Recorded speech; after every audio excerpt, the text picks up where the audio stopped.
arrive in the canyon. That's where I long to be with my three good companions. Just my rifle, pony and me.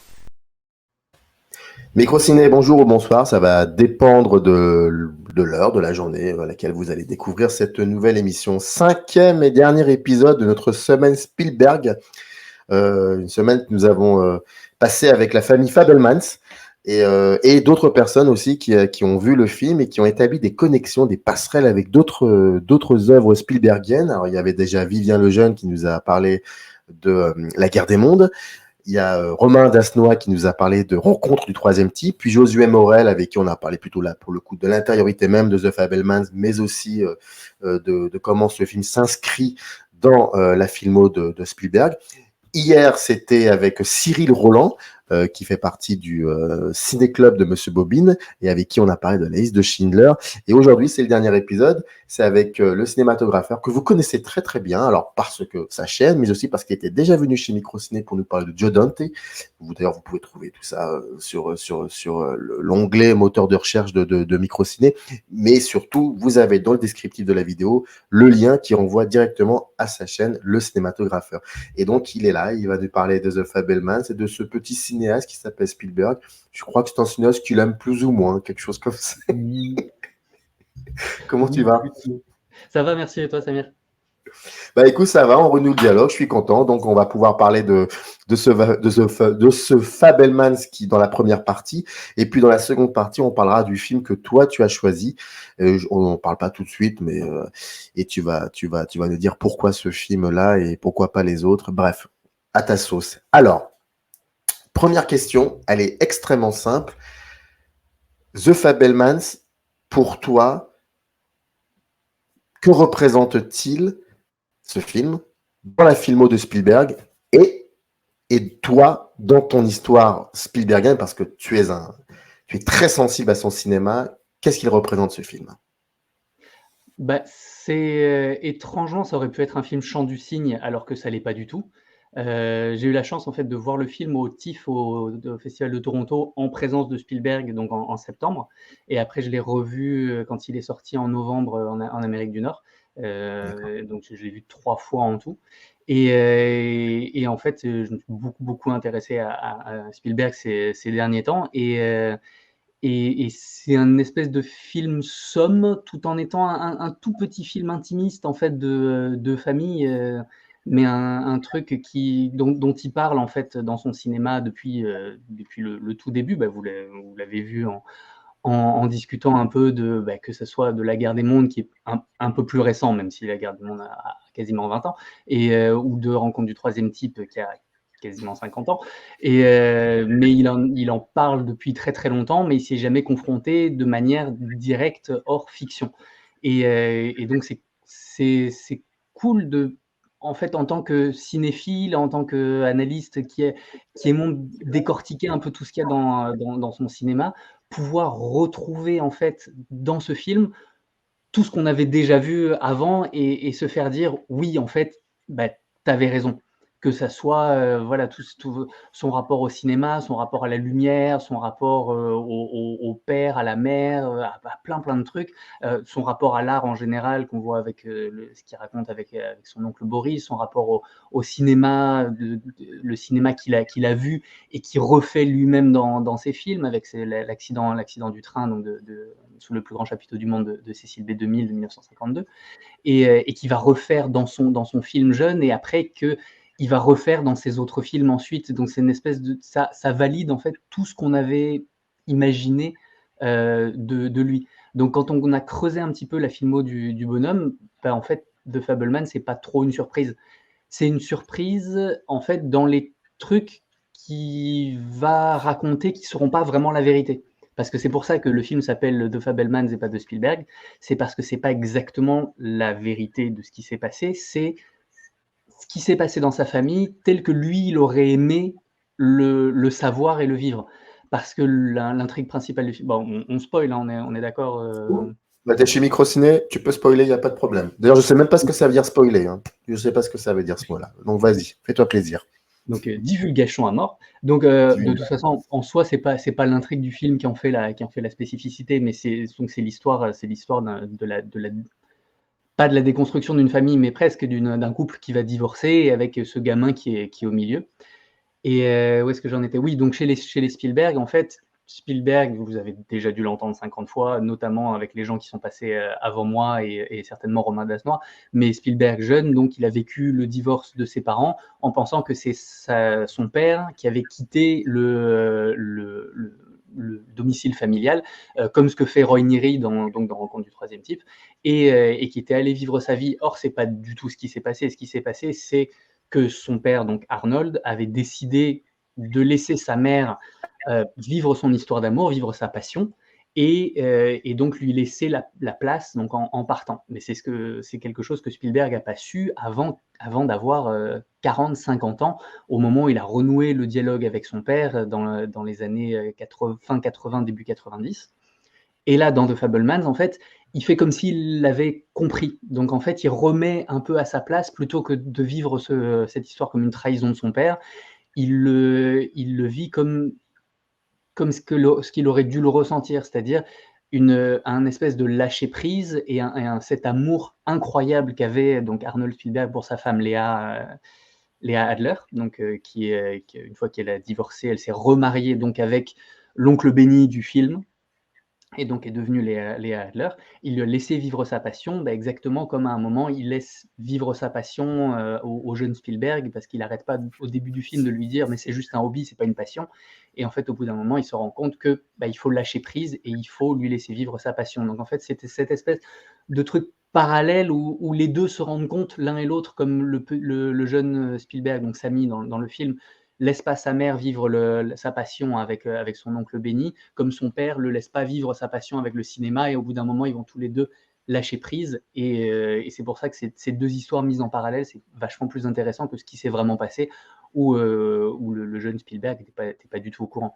Donc en fait, bon, il y a beaucoup de liens, mais parce que c'est quasiment exactement ce qui s'est passé, sauf le personnage de Sam, de Spielberg lui-même, qui a pas compris les choses dans ce sens-là, mais il remet un peu la vérité là-dessus. Les gens ont dû le dire, mais il y a plein de liens. Il s'appelle pas Sam pour rien. Samuel, c'est le nom juif de Spielberg. Il s'appelle Shmuel, pardon, je dis Spielberg, il s'appelle Shmuel en hébreu. Je ne sais pas si c'est hébreu ou yiddish, mais en tout cas, c'est Shmuel. Et Shmuel, c'est Samuel, et donc c'est pour ça qu'il s'appelle Samuel dans le film.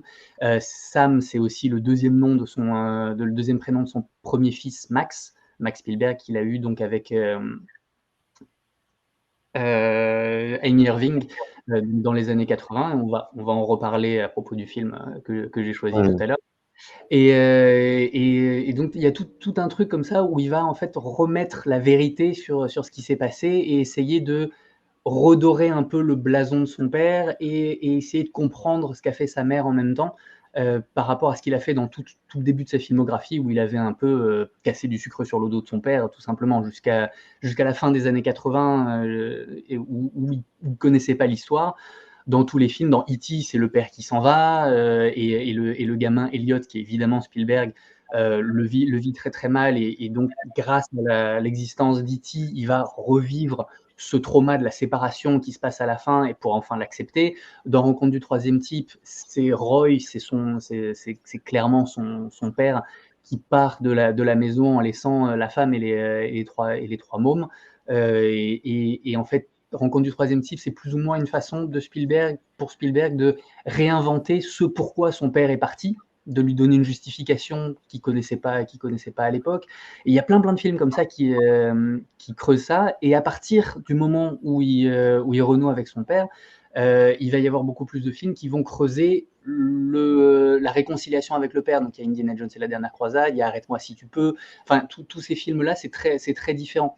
Où le rôle du père, Minority Report par exemple, même si le père ne réunit pas avec son fils, c'est un père qui va rechercher son fils parce qu'il a fait quelque chose de mal. Donc en fait, s'il y avait un rapport à la mère très important avant, il y a un rapport au père très important après.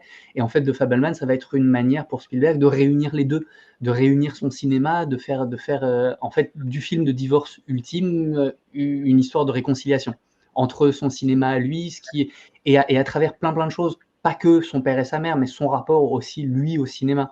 Parce que Spielberg, en soi, c'est la moitié son père, la moitié sa mère, son cinéma.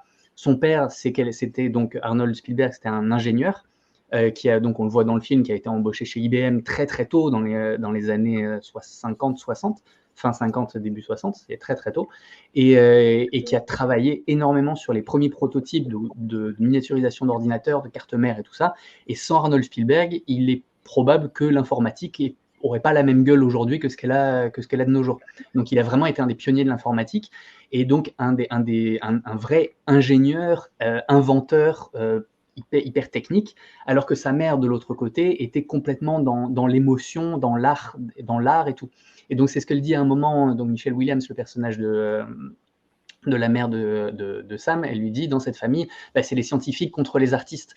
Et en fait, d'une certaine manière, Spielberg, c'est exactement ça, parce qu'on lui a beaucoup reproché, d'une part, d'être trop ingénieur, d'être toujours dans les effets spéciaux, que ça soit E.T. Rencontre du troisième type, que ça soit après quand il a continué à vraiment s'y intéresser. Ça a été un des premiers à se frotter aux images de synthèse. Il y a Jurassic Park, c'est pas pour rien, même s'il y a eu James Cameron avant, et Tron et tout ça. Jurassic Park, c'est un jalon de l'histoire du cinéma en ce qui concerne les effets spéciaux. C'est pas pour rien que Kubrick est après allé le voir en disant il faut qu'on fasse AI ensemble. Après, il a été aussi un des trois premiers à faire du performance capture, donc avec Tintin puis Ready Player One, donc avec James Cameron et Robert Zemeckis. C'est pas pour rien non plus qu'il s'est confronté à ça. Donc le côté ingénieur à la pointe de la technologie de son époque, il a toujours été exactement comme son père.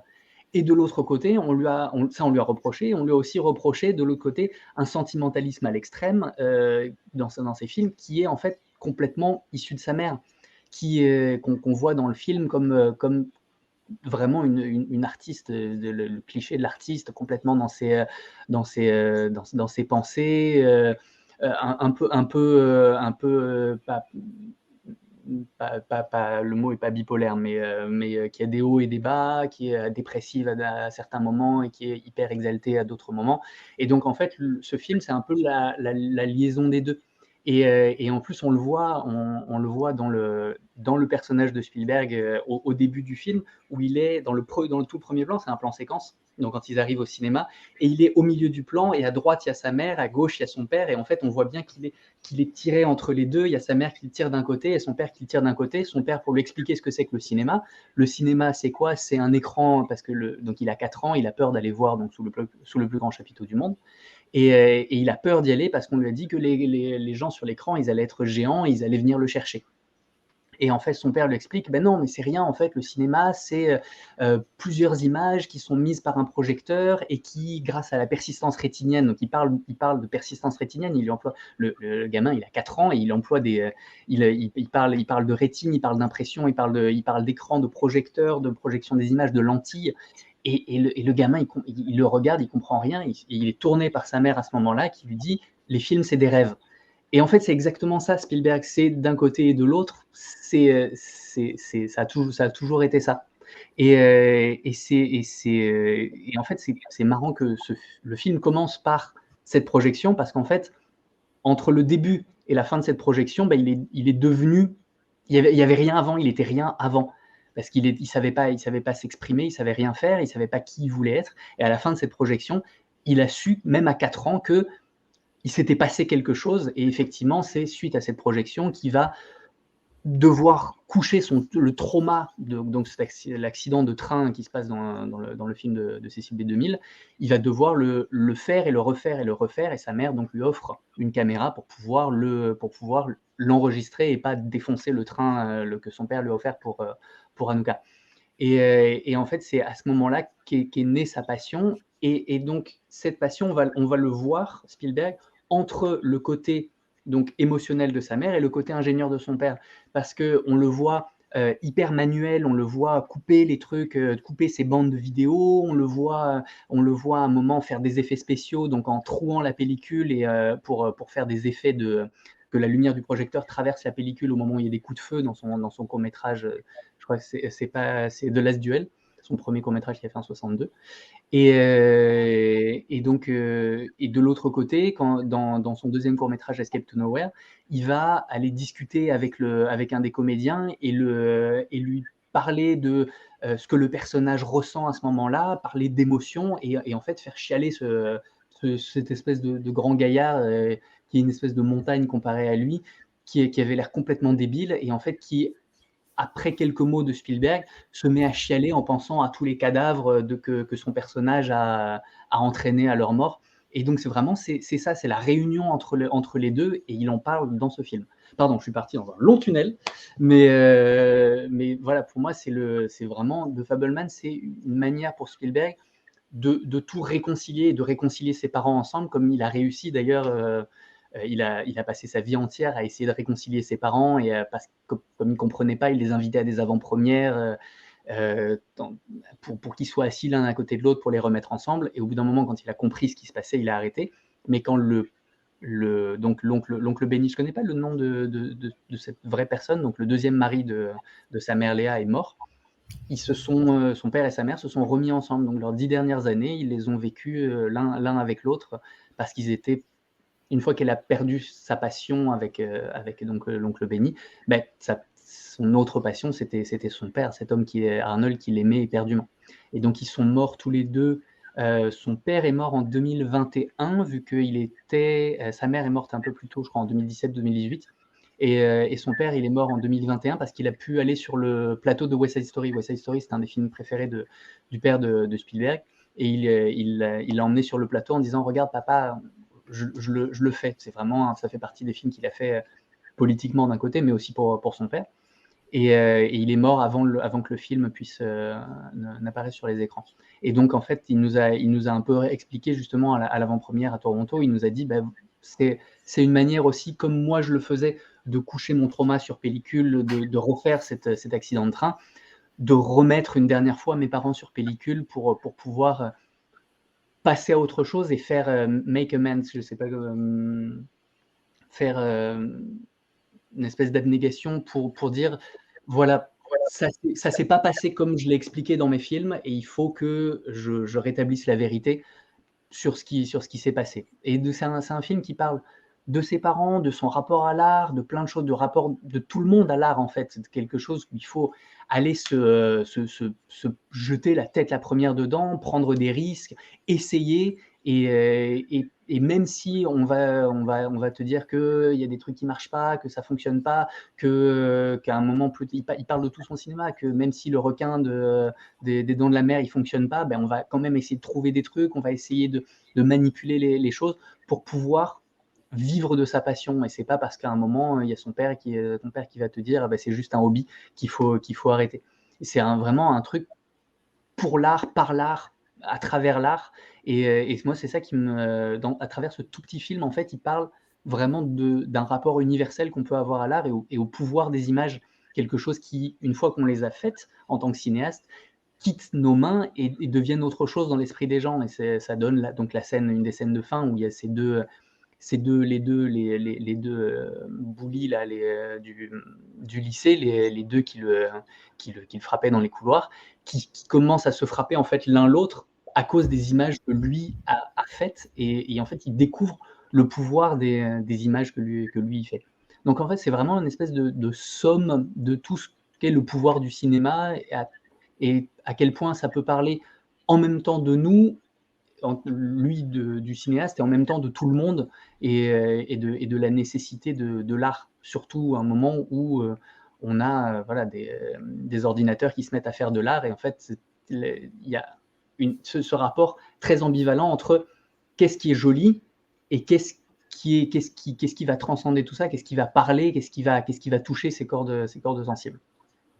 Voilà. Mais toi, dans The Fabelmans, est-ce que, comme tu es extrêmement sensible au cinéma de Spielberg, parce que pour plein de raisons, et puis parce qu'aussi j'imagine il y a une forte identification aussi dans les films que tu as pu voir, mais dans The Fabelmans, est-ce que toi, tu t'es identifié très vite à ce personnage qui est Sammy, petit 1, et petit 2, il y avait un film de Spielberg qui s'appelait Le Terminal, où le personnage joué par Tom Hanks a pour mission de faire signer une espèce de photo réunissant, je crois, tous les grands noms du jazz au dernier qui est sur cette photo et qui donc et parce que c'était son père qui avait commencé, parce que son père était fan de cette musique-là et de ces artistes-là.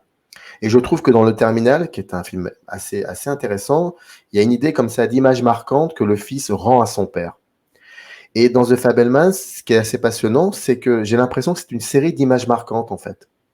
C'est une série, c'est un film où il n'y a que des images marquantes. Et donc, voilà, je voulais savoir ce que tu pensais de cela. Donc, premièrement, l'identification, et puis surtout, après, l'image marquante.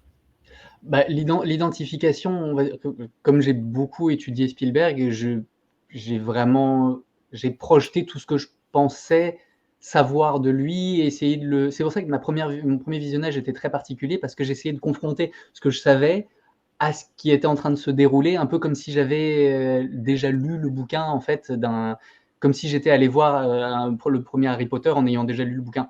Et en voyant ce qui concordait pas. Donc, j'avoue que la première vision, j'ai pas eu de processus d'identification, plutôt qu'un espèce de raccordage de choses.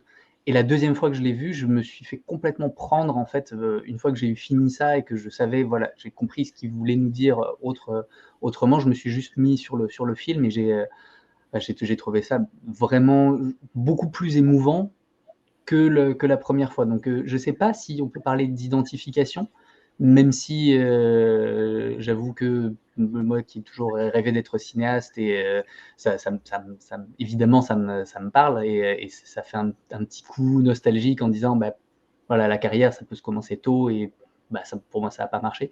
Mais je sais pas, hein. Mais du côté, je l'ai vécu d'une manière beaucoup plus émotionnelle. Donc, je ne sais pas si je pourrais parler d'identification, si ça répond vraiment à ta question. Mais ce qui est intéressant, c'est parce que le film parle de ça en même temps, ça dit tout ça. Et ce qui est intéressant, c'est que donc tu as la première vision, le premier visionnage du film, qui on va dire est un visage, si je peux me permettre, extrêmement analytique, parce que tu essaies de savoir un peu. C'est comme à la fin du film de Fabelmans, moi, dès qu'il y a la séquence qui commence avec la musique de La prisonnière du désert, bah, étant un grand Fordien dans l'âme, je dis oh là, c'est pas possible. Et tu te rends compte qu'il ne prononce jamais le mot John Ford, si je me trompe pas. On voit des affiches, donc on devine. Mais le mot John Ford n'est jamais prononcé, ce qui est très intéressant parce que ça perpétue encore et toujours le fait que ça soit une fiction basée effectivement sur des monceaux de réel, mais c'est une fiction. Ne l'oublions pas. Et c'est ça qui est assez passionnant. Mais donc, je reviens sur ça, sur l'identification.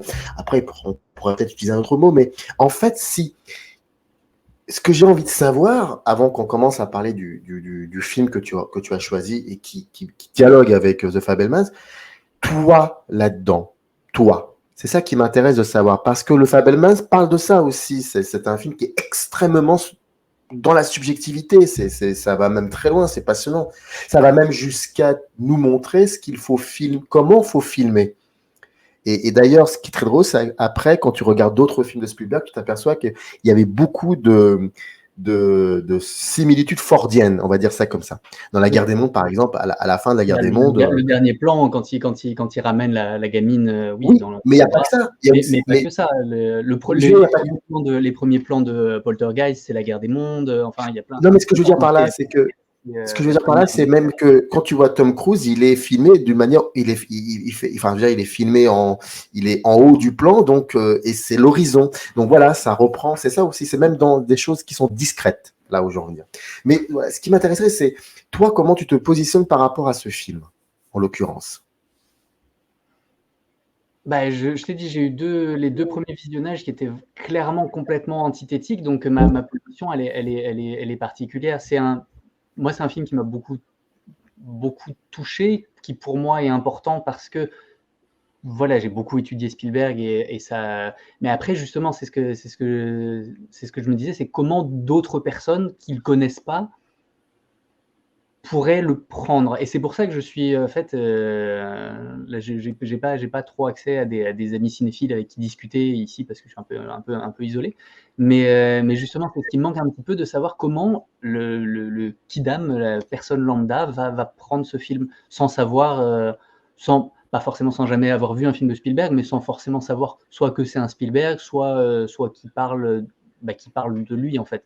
Parce qu'à aucun moment, si tu prends le film comme ça, tu sais que c'est une autobiographie.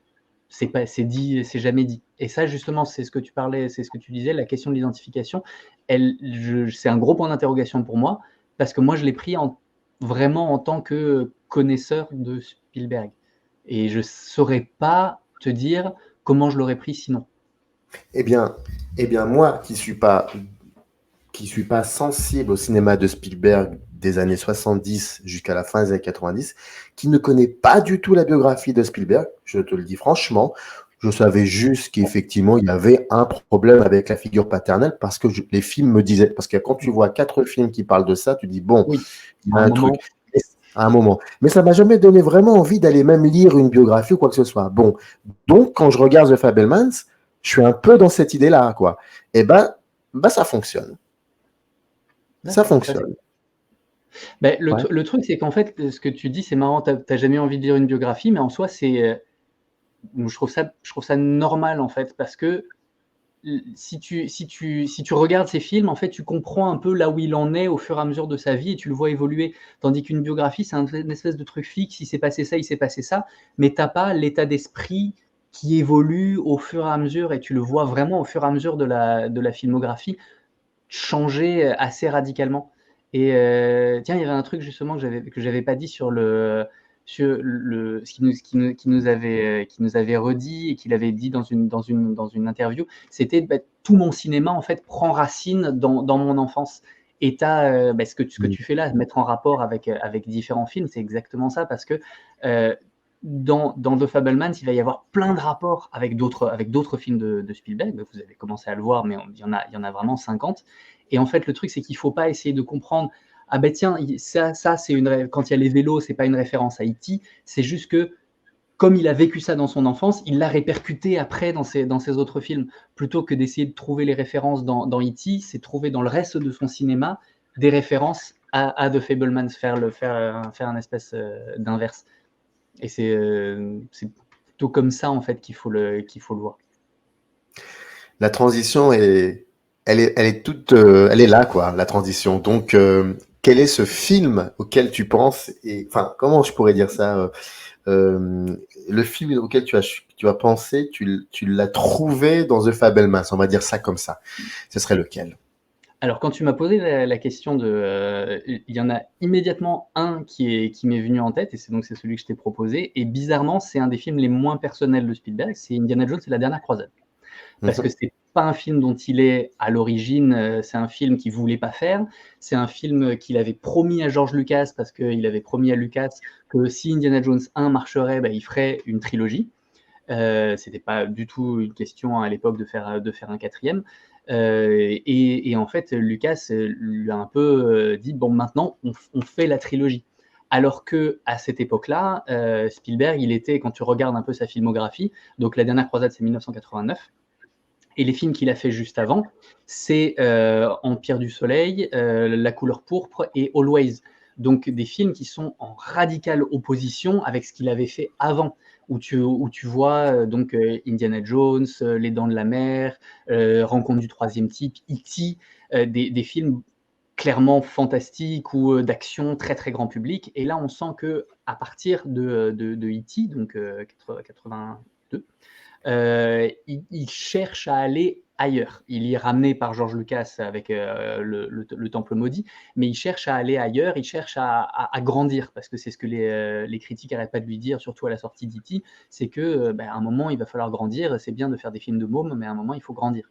Et donc là, il cherche les films à Oscar, les films plus intelligents, plus sombres, plus réflexifs. Moi, j'aime bien cette partie aussi-là, mais on sent que il est parti chercher ailleurs, il essaye de renier son âme d'enfant, même si Empire du Soleil, ça parle d'un enfant. Ça, c'est en plein milieu de la Seconde Guerre mondiale à Shanghai, avec l'invasion des Japonais. La Couleur Pourpre, c'est un récit sur après la fin de l'esclavage, sur les Afro-Américains, une horrible, c'est la vie de cette horrible vie de cette femme qui est jouée par Whoopi Goldberg, Silly, ça fait partie des films préférés, c'est magnifique, même si on l'a beaucoup reproché d'être une bluette et tout ça. Mais tu sens qu'à ce moment-là, il cherche à aller ailleurs. Et donc George Lucas le ramène à ce qui faisait un peu sa grandeur avant, parce qu'il a commencé à perdre beaucoup son public. Quand tu regardes en fait le box-office, que tu pars d'Indiana Jones et que tu vas sur La couleur pourpre, puis Empire du Soleil, puis Always, tu vois que le box-office il est en chute libre complète. Et il est en train de perdre le public qui était vraiment le roi d'Hollywood. On lui avait même dit qu'il avait assassiné le cinéma, qu'il avait tué le cinéma parce que justement il avait créé plus ou moins avec Lucas le blockbuster. Et Lucas donc le ramène à Indiana Jones à ce moment-là. Et Indiana Jones et la dernière croisade, donc il voulait pas le faire.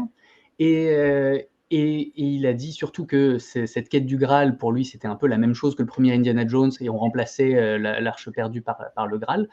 Et donc, il a dit, surtout qu'il était en train de retrouver sa judéité à ce moment-là, parce que Kate Capshaw, donc sa femme, celle qui jouait Willie Scott dans Indiana Jones 2 d'ailleurs, donc sa nouvelle femme à ce moment-là, enfin sa compagne, parce qu'il était en train de divorcer, on va y revenir juste après, sa compagne était en train de se convertir au judaïsme, et donc lui, il retrouvait avec elle sa judéité. On voit dans The Fabelmans d'ailleurs à quel point il perd un peu ce côté-là quand il se met avec donc la folle de Jésus, et qu'il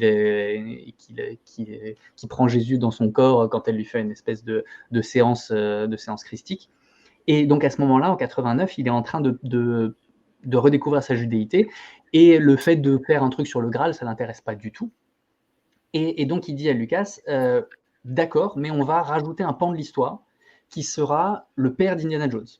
Et donc faire de ce film plus un espèce de reconquête de cette figure paternelle. Dans les premières versions de La Dernière Croisade, le père n'existe pas. Et c'est Spielberg qui l'a fait mettre dedans. Et c'est là-dessus qu'il s'est raccroché au film. Et en fait, il a fait de ce film tout un truc de ce qui lui arrivait à ce moment-là. Parce qu'à ce moment-là, qu'est-ce qui se passait dans sa vie en 89 ? Donc il divorce de sa femme Amy Irving. Son fils Max, qui avait 5-6 ans à l'époque, se retrouve en fait fils du divorce, exactement comme Spielberg, lui, à l'époque, quand il était jeune. Et il se rapproche de son père et renoue le contact à ce moment-là, parce qu'il avait complètement coupé les ponts pendant quasiment 15 ans. Et donc, il se passe en fait dans sa vie ce qui s'était passé dans sa jeunesse. Donc tout ce qui l'a amené à cet endroit-là, il se dit merde, je suis devenu mon père. Je suis devenu cet ingénieur parce que pour lequel l'ingénierie fait la gloire, parce qu'il a fait que des films à gros effets spéciaux. Il rentre plus chez lui, ou très tard le soir, donc il voit pas son fils, et il divorce. Donc il est clairement, littéralement devenu son propre père à ce moment-là. Et il rencontre une nouvelle femme. Donc il y a quelque chose qui se passe dans sa tête où ce rapport au père, surtout qu'il va revoir Arnold, change drastiquement. Et donc dans Indiana Jones, il va creuser ça, cette espèce de ces deux personnages qui au départ sont complètement antithétiques, qu'on voit au début, donc Sean Connery, donc Henry Jones, on le voit que de dos, on voit juste son doigt, donc on voit cette espèce d'éloignement, on voit qu'ils s'entendent pas, ils se sont pas parlé pendant des années. Et ils vont vivre la même chose, parce que Indiana Jones, donc Henry Jones se fait kidnapper par les nazis, et Indy est appelé donc par Donovan, qui se révèle être après le méchant, pour retrouver son père et repartir exactement sur ses traces. Donc en fait, il a le bouquin qu'a écrit son père, que son père lui a donc envoyé, et il doit, en relisant tout ce qui s'est passé, refaire exactement le même parcours que lui. Donc en fait, repasser par les mêmes événements de sa vie pour pouvoir comprendre où il est et ce qui s'est passé. En fait, c'est un miroir total de ce qui se passe à ce moment-là dans la vie de Spielberg, où il se rend compte qu'il est devenu son père et qu'ils ne sont pas aussi éloignés que ce qu'il pensait au début. Et tout ça, c'est dans La Dernière Croisade, où il y a plein de plans où il y a les deux, le père et le fils, qui sont mis en miroir. Ils se rencontrent la première fois, ils sont en face à face avec un rideau au milieu, donc ça forme un miroir. Après, il y a un nazi qui appelle Dr. Jones, et ils se retournent tous les deux ensemble, et ils lèvent les mains, et ils sont tous les deux comme ça dans le plan, encore en miroir. et ils sont la même personne. Il y a un moment, ils sont attachés dos à dos. C'est une histoire donc d'une tablette où il a que la moitié de la tablette au début. Il doit retrouver la deuxième partie de la tablette pour former un tout. En fait, c'est qu'une histoire de réunion et de comprendre par le fait de revenir sur les traces de son père, qui il est lui-même et qui est son père, et finalement qui ne sont pas du tout aussi différents que ce qu'il pensait. Son père, il s'appelle comme lui, ils s'appellent tous les deux Henry Jones, et donc il se fait appeler Indiana parce qu'il voulait se différencier de son père. Donc c'est Henry Jones Jr. et Henry Jones, donc ils s'appellent de la même manière. Ils ont tous les deux une phobie. Lui, c'est les serpents, et son père, c'est les rats. Il lui dit à un moment, père, vous n'auriez pas pu aller dans les catacombes, il y avait des rats partout. Enfin, ils se rendent compte qu'en fait, ils ont la même maîtresse, Elsa Schneider. Ils couchent tous les deux avec elle. Enfin, c'est que des trucs où ils se rendent compte qu'en fait, ils sont basiquement la même personne et qu'ils ont un gros souci de communication. Exactement comme chez les Spielberg. Jusqu'à un certain point dans le film, toutes les séquences où ils vont se parler l'un à l'autre, elles vont être interrompues souvent que ça soit dans le zeppelin où ils sont attaqués, le moment où ils sont dans la moto sidecar où ils commencent à parler, ils sont attaqués. À chaque fois, c'est un problème de communication. Et à un moment, il croit que son père est mort. Il lui dit, ah, mais si seulement j'avais pu discuter un petit peu avec lui, j'aurais pu.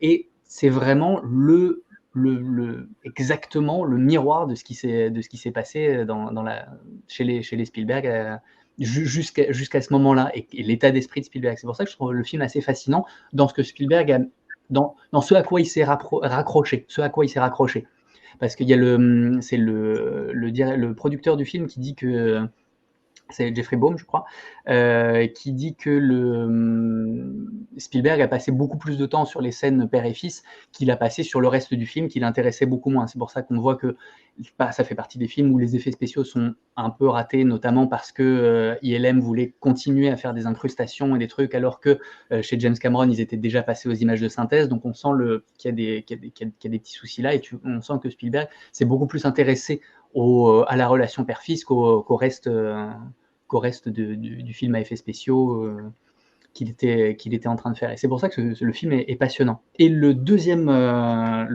point qui rapproche énormément, et c'est pour ça que j'ai pensé tout de suite, pas forcément, bizarrement, le rapport au père, il m'est venu après, mais par rapport à The Fabelmans, c'est que The Fabelmans, ça ouvre par quoi? Ça ouvre par donc l'accident de train Sous le plus grand chapiteau du monde, donc de Cecil B2000.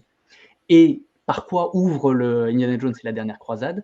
C'est toute une séquence qui à un moment va se passer sur un train qui transporte des animaux du cirque, exactement comme dans Sous le plus grand chapiteau du monde. Et en fait, quand tu regardes un petit peu de Fabelmans, donc tu vois que quand ils étaient en Arizona, ils ont donc son premier court-métrage, donc The Last Gunfight, il l'a tourné avec ses amis scouts en Arizona, et quand tu vois le début de la dernière croisade, mais en fait tu vois le premier plan, donc ça c'est la montagne Paramount qui se transforme en un rocher à Arches National Park, donc pas très loin de Monument Valley. Je crois que c'est à 150 km à vol d'oiseau, donc Monument Valley qui était le paysage fordien par excellence du western. Le plan descend et tu vois une caravane tu t'imagines que c'est des cow-boys sur des chevaux, et en fait quand on se rapproche, on se rend compte que c'est des scouts, et c'est exactement comme dans The Fabelmans, où en fait c'est ses copains, c'est ses potes scouts qu'il a fait passer pour des cow-boys dans son premier court-métrage. Donc en fait l'ouverture d'Indiana Jones et la dernière croisade, qui nous raconte, donc c'est avec River Phoenix, c'est pas avec Harrison Ford, qui nous raconte pendant 10-15 minutes la genèse de Indiana Jones, mais en fait, ça va en même temps nous raconter la genèse de Spielberg en tant que cinéaste. Parce que c'est exactement ce qu'il a fait. Son premier court-métrage, c'est aussi ce qu'il est en train de faire là, faire passer des scouts pour des cow-boys, ou des cow-boys pour des scouts, et inversement. C'était ce train sur lequel il va passer, qui est le même train que dans le plus grand chapiteau du monde. Et il y a plein de choses comme ça, où en fait, dans l'ouverture d'Indiana Jones et la dernière croisade, c'est la construction du héros, où il n'est pas du tout Indiana Jones avant, parce qu'il n'a pas son fouet, il n'a pas son chapeau, il n'a pas son blouson de cuir. Le première image qu'on voit de quelqu'un, c'est un homme avec un blouson de cuir, un chapeau, et avec son ombre en grand sur un mur, exactement comme ce qu'on avait vu Indiana Jones dans le 1 et le 2. Et en fait, c'est pas lui, c'est l'antagoniste qui est en train de voler la croix du Coronado. Et Indiana Jones, Indy, il est en face, il est habillé en scout, et il a un serpent sur les genoux et il dit: «Ah bah, c'est pas grave, on s'en fout».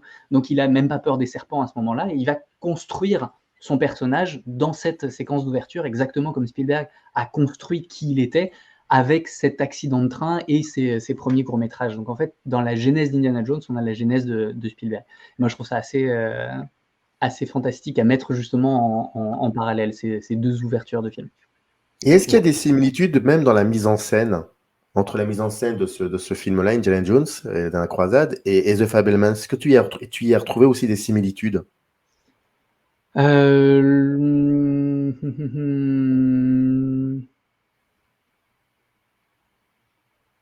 Non, parce que ça parle pas du tout de la même chose l'un dans Mhm. l'autre, mais ça va être beaucoup plus thématique dans ce que ça raconte, plutôt que dans la façon dont c'est montré.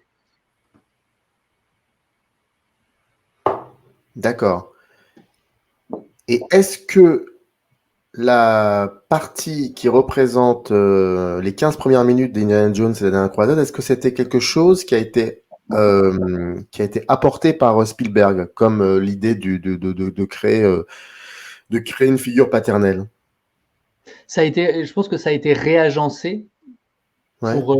c'est difficile de savoir exactement à chaque fois qui a mis quoi, comment, parce que c'était les Indiana Jones, c'est un espèce de pot commun où quand tu as les transcripts de la première des réunions de travail où ils sont tous en train de jeter des idées sur la table et des trucs qui n'ont pas été utilisés sur les 2 premiers, ils se retrouvent dans le 3e et tout. Donc j'avoue que savoir exactement de qui ça vient. Après, c'est la manière dont c'est mis en scène.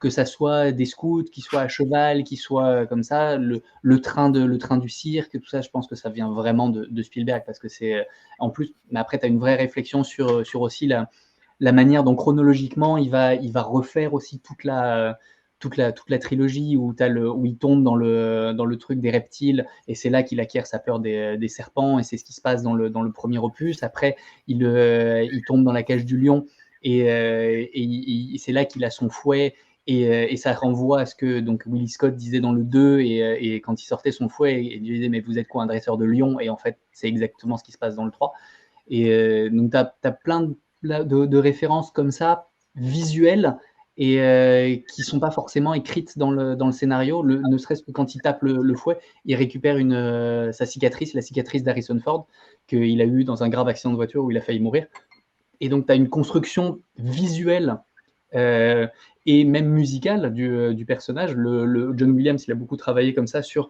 des agencements de morceaux du thème d'Indiana Jones qui va se construire petit à petit. On a une construction du thème musical au fur et à mesure de la séquence. Et c'est souvent que des idées purement visuelles. Tu as pas mal de trucs aussi. Il y avait Cyril Bossy dans son bouquin sur Spielberg qui avait dit que la manière dont il avançait sur les wagons, c'était exactement ce qu'il allait se passer plus tard dans le film. Le premier, c'est les girafes, où les girafes, c'est prendre de la hauteur et donc voir dans la bibliothèque que le X est en fait sur le sol et qu'il faut passer à travers. Ensuite, quand il tombe dans les reptiles, c'est ce qui se passe après dans la bibliothèque quand il doit aller dans les catacombes. Ensuite, tu as le wagon avec le rhinocéros qui traverse comment ça s'appelle le toit et qui manque de le castrer et il y aura exactement la même séquence plus tard quand il y a le tank qui sort son périscope et qui manque de le castrer. Après, il arrive, il prend un tourniquet sur il y a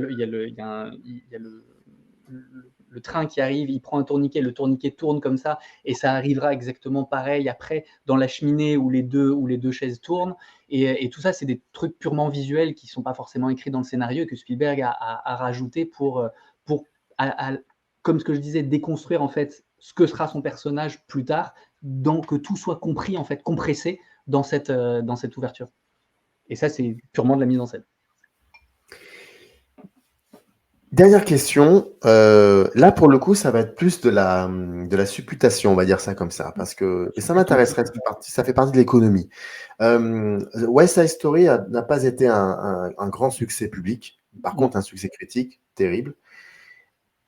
Est-ce que tu penses que The Fabelmans, là on sort vraiment des films, hein, j'en conviens, mais je te pose la question à toi parce que tu suis Spielberg tu l'étudies depuis très longtemps, donc ça m'intéresse aussi de savoir ça. Est-ce que tu penses que c'est un film qui va avoir un succès public? Alors, bah, on le sait déjà, hein, il est sorti aux États-Unis en novembre, ça a été un four complet.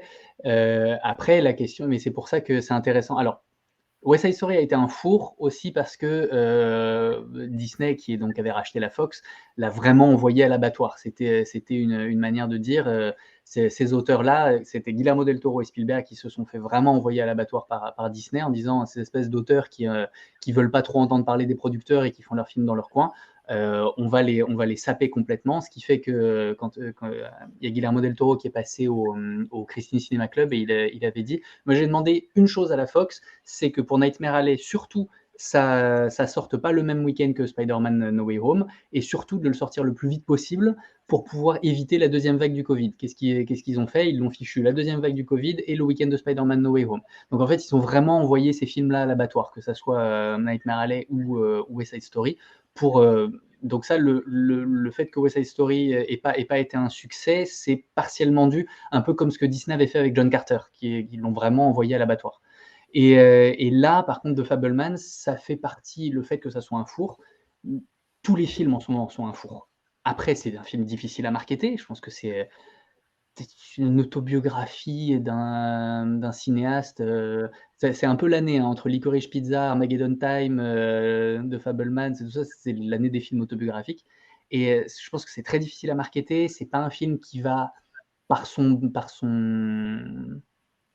argument, son sujet, son scénario ramener du public. Et en ce moment, il y a un gros, enfin, les salles se vident dans le monde entier, notamment aux États-Unis. Et il y a que deux films qui ont marché hein, cette année. Hein, c'est Top Gun et Avatar aux États-Unis. Le reste a été un four complet.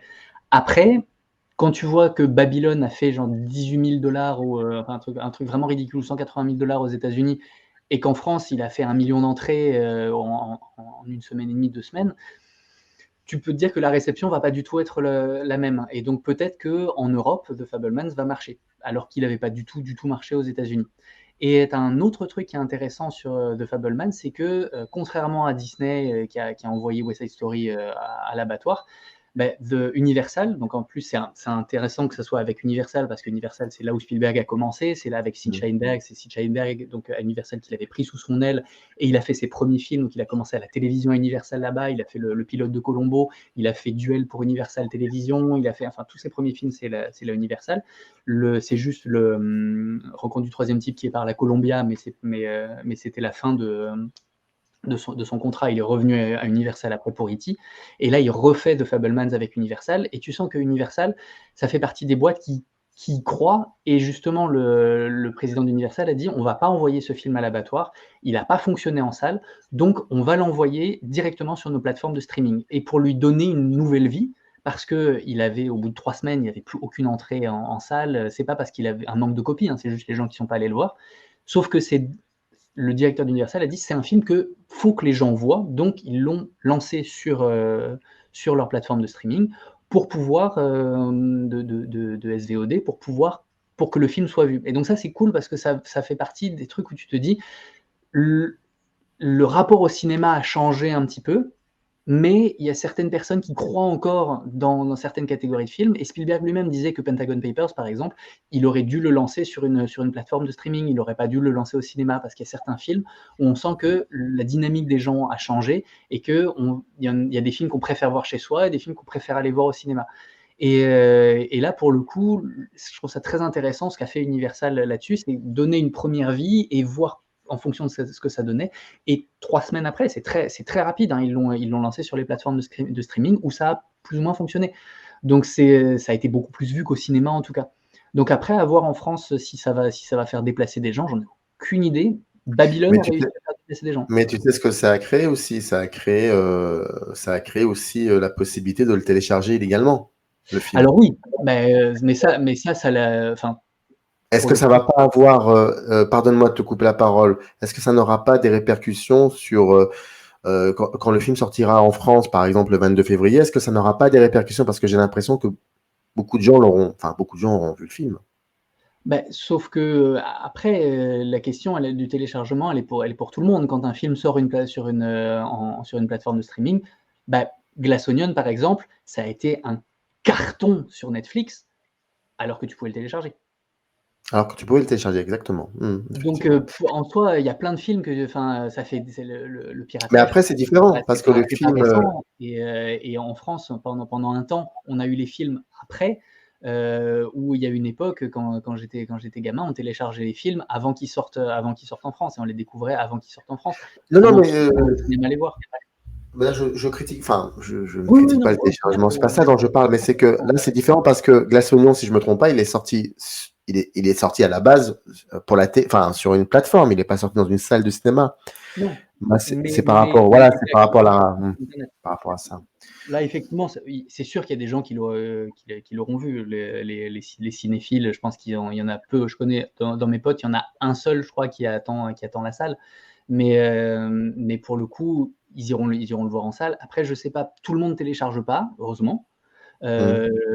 Il y en a qui téléchargent et qui vont quand même au cinéma. Il y en a qui font, ça prenne, enfin, c'est compliqué parce que Mmh. c'est effectivement un problème qui soit sorti si longtemps après. Je comprends pas du tout pourquoi. Ça fait partie des films Oscar, parce que pour pouvoir être oscarisable, il faut qu'il soit sorti avant le 31 décembre. C'est ça. Et donc c'est pour ça que tu en as plein qui sortent après en France. Genre Nightmare Alley l'année dernière, c'était sorti le 16 janvier, alors qu'il était sorti pareil en novembre-décembre, fin novembre aux États-Unis. Et donc tu as plein. Babylone, pareil, il était sorti pour Noël, alors qu'il est sorti il y a une semaine ou deux en France. Euh, c'est, je saurais pas trop te dire. C'est un problème qui sorte aussi longtemps après. Je comprends pas pourquoi. Parce qu'il n'y avait pas forcément de gros trucs qui sont sortis ces derniers temps. Je sais pas trop pourquoi ils ont mis aussi longtemps.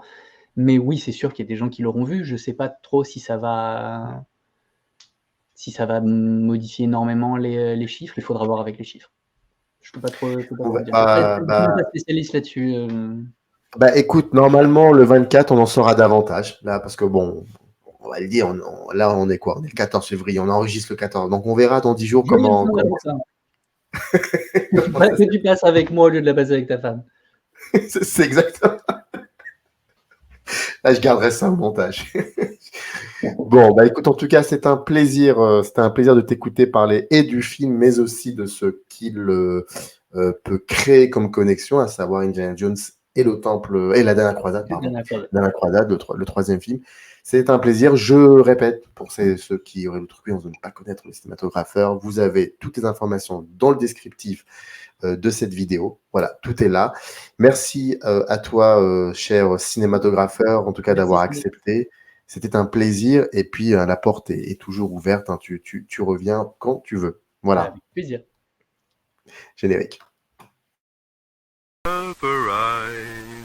In the canyon, that's where I long to be, with my three good companions.